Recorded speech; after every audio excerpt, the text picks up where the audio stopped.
maxkamadda sare ee Indiya ayaa dadka aaminsan Hinduuska u xukuntay lahaanshiyaha halka uu ku yaallo masjidka Baybari. 27 sano ayaa ka soo wareegtay markii la dumiyey dhismihii masjidka sanadii 1992 waxaana burburiyey kooxo xag jir ah oo ku aftirsada caqiidada Hinduuska. dumintii masjidkaasi ayaa sare u qaaday khilaafka dhanka diinta ah ee ka dhaxeeya muslimiinta iyo Hinduuska. masjidka Baybari ayaa la aaminsan yahay in la dhisay qarnigii 16aad waxaana dhisay imbaradorkii muslimka ahaa ee Daahirudiin Maxamed Baybar.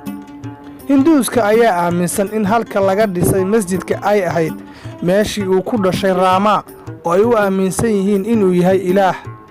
masjidka ayaa ku yaal magaalada Ayodhya ee gobolka Uttar Pradesh ee waqooyiga Hindiya.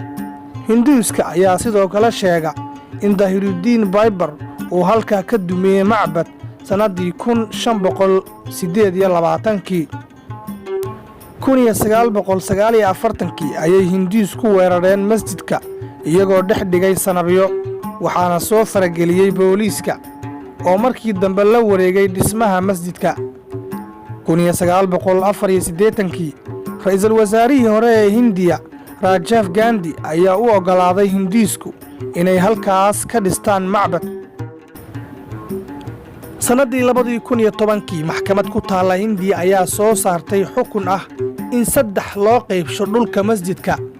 3 meelood meel ay qaataan muslimiinta halka 3 meelood labada meelna ay qaataan Hinduuska.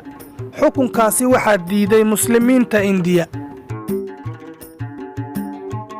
muddooyinkii ugu dambeeyey ururo Hinduus ah oo xiriir wanaagsan la leh xisbiga talada haya ee dalka Hindiya ee lagu magacaabo Bharatiya Janata ayaa waday olole ay ku dalbanayaan in dhulkaasi loo xukumo.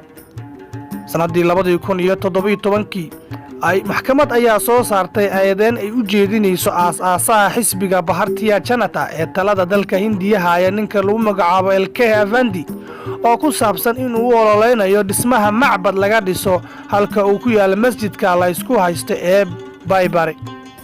maanta maxkamadda sare ee dalka Hindiya waxay soo saartay xukun ay ugu ogolaanayso Hinduusku in ay ka dhistaan halkaasi macbad.